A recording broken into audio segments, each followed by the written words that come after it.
Okay, I'm David Hilder, and I'm the adult math instructor for So Others Might Eat Center for Employment Training.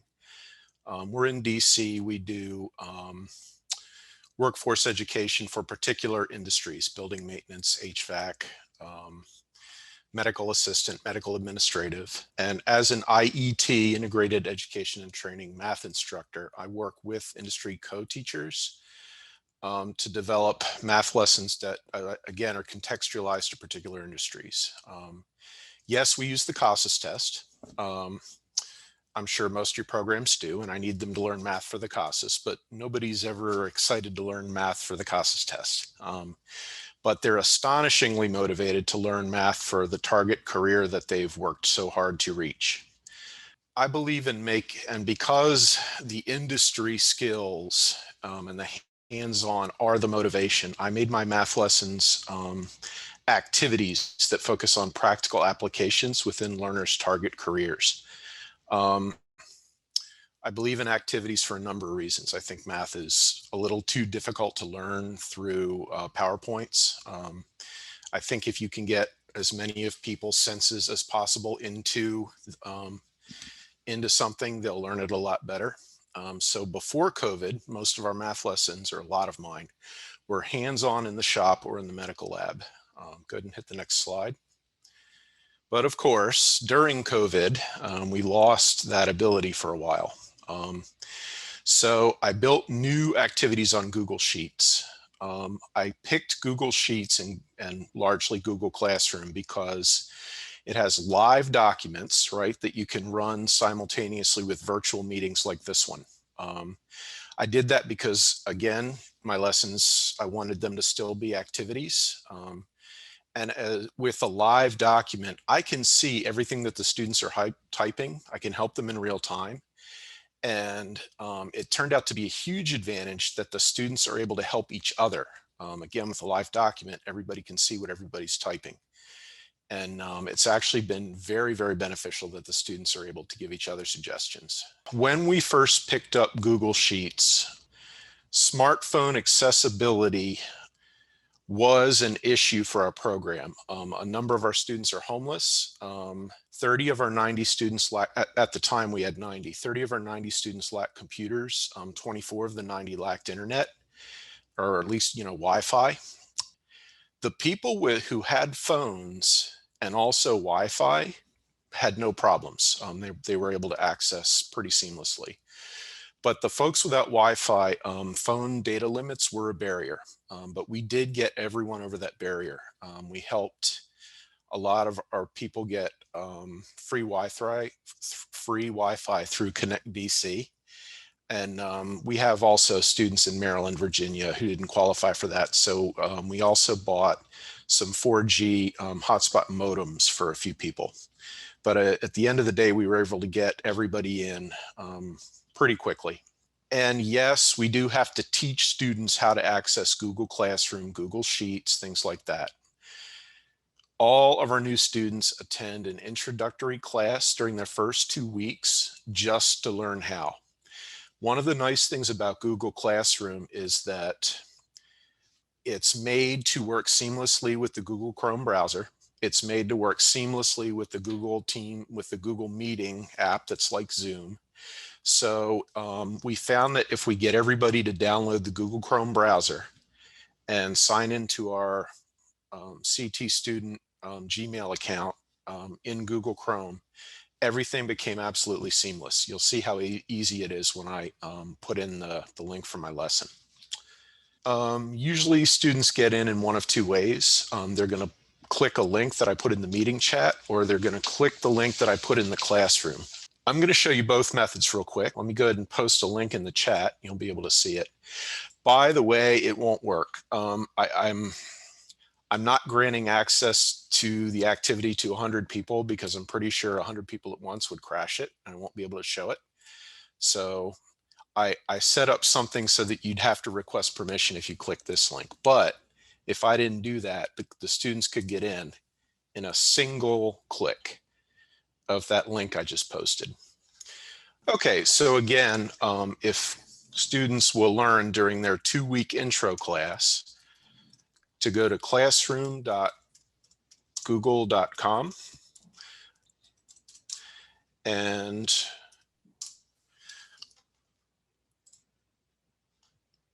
toggle over to the student account that we created, that we helped them create near the beginning, and again in the 2-week intro class. And there's the class, there's our Google Classrooms. And they're able to just come in here and click a simple link. So this is my BMST, which is Building Maintenance Service Technician, Pythagorean Ladder Safety lesson. Usually by the time students get into this lesson, they know to look to, they've been through a few, they know to look to the first line for instructions. I always have them type their initials somewhere. They do this again because it's a live document, and if I get them to claim the field with their initials, it reduces the amount of people typing over each other's work. It also is a good way for me to check and see who got in. And we'll start talking about ladder safety. And I'll usually ask the students, you know, or my industry co-teacher also will ask the students, you know, what's going to go wrong with the fellas in these two pictures? The guy who's too far, the guy's too close. I get them to describe what they think is going to happen. And then we'll start talking about correct ladder position. And this says 70-degree angle, but how are you going to measure that, right? You don't. So we introduce what's called the 4-to-1 rule for ladders. If the ladder reaches 4 meters up the wall, you need the ladder to be 1 meter from the base of the wall. And I'll go ahead and introduce the word ratio at this point and explain that a ratio means 4 meters for every meter, or 4 feet for every foot. So if we have an 8-foot wall, I'll ask the students, you know, how far away from the base will that be? If I have a 12-foot wall, how far away from the base would I want to put that ladder? And generally they get that concept pretty quickly. And again, I can let students jump in with their own wording if I want to, which I never shut that down. Sometimes they come up with brilliant explanations. And also my industry co-teacher usually will chime in with a motivational plug. He'll, you know, tell the students that if you get promoted to foreman at some point and somebody falls off a ladder on one of your job sites, the 4-to-1 positioning is going to come up in the OSHA investigation. And again, he's got years of experience to back that claim up. So then I'll get them to come down here where they've put their initials. And we'll talk about these blue lines as being virtual walls. Again, for every 4 feet up the wall, I'd like the ladder to be 1 foot away from the wall. So my example wall here, I've got 4 foot for that green section, another 4 foot for the pink section, and another 4 foot for the yellow section. So I'd like my ladder to be 3 feet from the base of this wall. And then I'll ask the students to go and do the same thing that I just did. Show, you know, count how tall their walls are, and then show how far from the base their ladders ought to be. And at that point, I'll start seeing students' work populate the server here. All students will, you know, a lot of them will do what I did. They'll just put X's. Some of them will ask how I used the fill tool to get these colors, and I'll show them. It's this paint can icon right here. And if they click on a field and highlight it, they can make things any color they want. And once, again, I watch for errors because, again, it's a live document. I can see what they're typing. I can help make corrections. I generally always verify anything they say that's correct. I'll say something like, you know, JJ, you've got a 16-foot wall. Yep, that's 4, you know, that's 4 spaces or 4 feet. Yeah, your ladder should be 4 feet from the wall. Perfect. If I have somebody who's got an error, I don't just correct them. You know, I'll say, Mr. Johnson, you know, I don't agree that your ladder should be, you know, 5 feet from the base of the wall. How'd you get that? And, you know, getting them, again, because the whole point isn't for them to get the right answer. It's to keep them engaged, and it's to keep them kind of concentrating on an effective process. Math is a lot about process.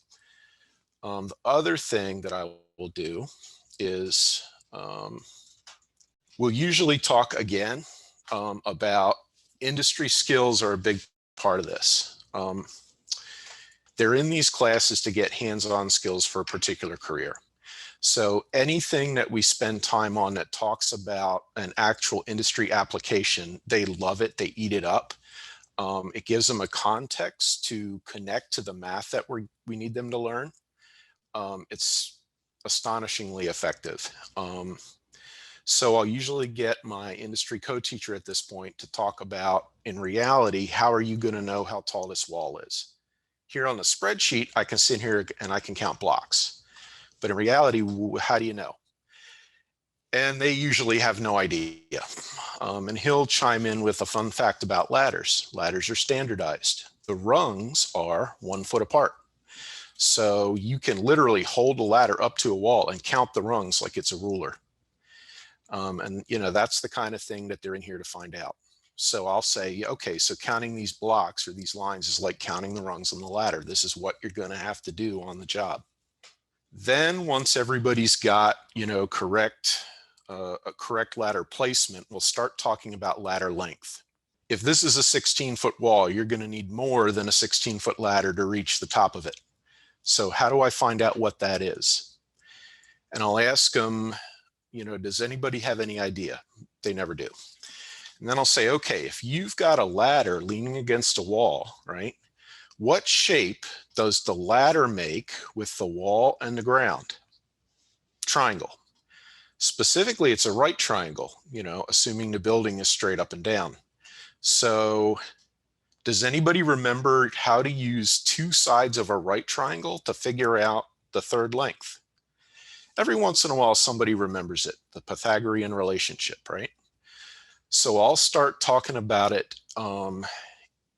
in as explicit a way as I can, and I show as much as possible to make it as obvious as possible. I want to type the number 12 in my wall here so they can see it, so that later they know where the 12 came from when I do the math. Same thing down here with the, distance from the base of the wall. I type a 3. Then when I go down here and I say, okay, in order to do this, to get the ladder length, you've got to do 12 times 12, right? And you've got to do this 12 times 12 and this 3 times 3. And at this point, I'll usually stop and I'll say, okay, we need to have two discussions about this. One is how to do this on a calculator, like the type you'll probably have on the job site with you. And the other is how to do this in a spreadsheet, because we're working in a spreadsheet. And one day you might want to move up to estimator and not have to carry 60-pound bags of concrete anymore. So spreadsheet skills just for purchase orders are going to be, a thing you're going to use often. So I'll say, okay, we'll talk about calculator first. If I type 12 times 12 plus 3 times 3 into a basic calculator, it may actually give me the wrong answer. Can anybody tell me why? And hopefully somebody comes up with, oh yeah, some of those basic calculators, it'll do 12 times 12, then it'll add 3, then it'll multiply 3, doesn't follow that order of operations. And we got to talk about what order of operations is. And I'll remind them of please excuse my dear Aunt Sally or PEMDAS, and they'll usually, and how the M stands for multiply and the A stands for add. And then we'll say, okay, so that means I need to do all this multiplication before I do the adding, right? And again, I'm also demonstrating this. So I have to do the 12 times 12 and then the 3 times 3, and only then do I add those answers. Now, does that mean I need a 153-foot ladder to reach up a 12-foot wall? No, there must be another step, right? And we'll get into square root. I'll start talking about how you have to do square root of 153. And because we're on calculator at the moment, I'll always input a picture of what this square root symbol looks like. And I'll tell them, it may have a 2 up here in the corner. There may not be an X under it, but you should definitely see this funky looking check mark division sign. And I'll actually have them, if they haven't already, pull out their phones or a calculator and actually find it and use it. And tell me what the square root of 153 is. And once they have that squared away, I'll get them to turn around and do the same things with their walls. Again, we're in a virtual meeting. I can hear them talking. They can hear me. I'll start seeing their work populate this sheet. Some students will start, may start shortcutting things and according to their ability. I mean, you all know that. And again, I can see what they're typing as they input it and hit enter. So I can make corrections. I can say stuff like, Mr. RT, I do not agree that 5 times 5 is 10. Things like that. Mr. JJ, I love the 20 times 20 because you got a 20-foot wall. I like the 5 times 5, but the X's that you put here don't actually show a 5-foot base. You've got 4 X's there. That's actually a ladder that's 4. That's actually what 4 feet from the wall would look like. And he'll say, oh, okay, so I got to do this one too. And I'll say, yeah, there you go. You got it. That's 5 spaces. Again, the whole point is I can help them. And they can help each other. And I never shut that down if one of them offers some kind of explanation, because if they're saying it, the person who's talking is definitely going to remember it later. If you had to explain it to somebody, it really sticks in your memory. After they've gotten answers from the calculator, from their calculators, I'll say things like, okay, now we got to talk about how to get a spreadsheet to do this math. And we'll talk about things like the fact that in the spreadsheet, in computer land, X is not a time sign. Multiplication, does anybody know what it looks like? And hopefully sometimes somebody knows that it's the asterisk, the star key, right? So I'll get them to go in and replace all their multiplication signs with asterisks, right? And then we'll talk about formulas. We'll talk about how I can get the spreadsheet to do this math if only I know how to type a formula in. And does anybody know how you start a formula? Easy. You start something with an equal sign. If I type equals 12 asterisk 12 plus 3 asterisk 3 and hit enter, it's going to kick out an answer for me. And I'll demonstrate it, right? There's my answer, 153. And I'll usually show them the formula bar up here. If you click on my 153, the 153 that I just came up with in row 31, and look up to the top of your screen, you'll see the formula bar, fx equals, right above the column headers, you'll see fx equals, and you can see what formula I typed to get that. So why don't you use that to fix your field? And same thing with square root. They got an answer out of the calculator. I'll teach them how to type square root in a spreadsheet. We'll talk about this formula. S equals SQRT parentheses 153, and they'll hit enter and watch that happen. And so they're getting Pythagorean relationship skills that I need them to know for the CASAS, but they don't care about the CASAS. They think they're getting skills that they're going to use at the work site. And again, we'll eventually have to have another job site practicality discussion, which is something like, well, how many of you guys think there's going to be a 12.36 foot ladder? No, Hey, Mr. Frank, the industry instructor, how long of a ladder, what lengths do ladders come in? And he'll say they're usually even numbered increments. You can get 8 foot, 10 foot, 12 foot, 14 foot. So we'll have a discussion about rounding. If you have a 12-foot ladder, do you think we want to round down to 12 feet so you're reaching straight up? Or do you think we want a taller ladder so you're reaching forward? They'll realize that they have to round up, and things usually go from there pretty well. And then we'll talk about ladder length. Do we really use the Pythagorean relationship on the job site? No. How do you determine ladder length? Well, we know how to tell how tall the wall is, but we'll say, okay, do you guys see a pattern? My 14-foot ladder here needed, or my 14-foot wall needed a 16-foot ladder. My 12-foot wall needed a 14-foot ladder. My 20-foot wall needed a 22-foot ladder. Do you see a pattern? And hopefully, somebody will notice, oh yeah, the ladder's always 2 feet longer than the wall. Bingo, there's your industry rule of thumb. So again, the buy-in is from the industry skills, but the magic of, getting them to do CASAS math is that it's kind of hidden in industry skills. And they seem to eat it up pretty well. I also use Google Forms quizzes. Once they're done this, I'll put a link in the meeting to Google Forms quiz where they kind of can do individual work. But usually lessons like this go pretty well, pretty quickly. I use this one that usually almost everybody gets it done, and the Google Forms in about an hour.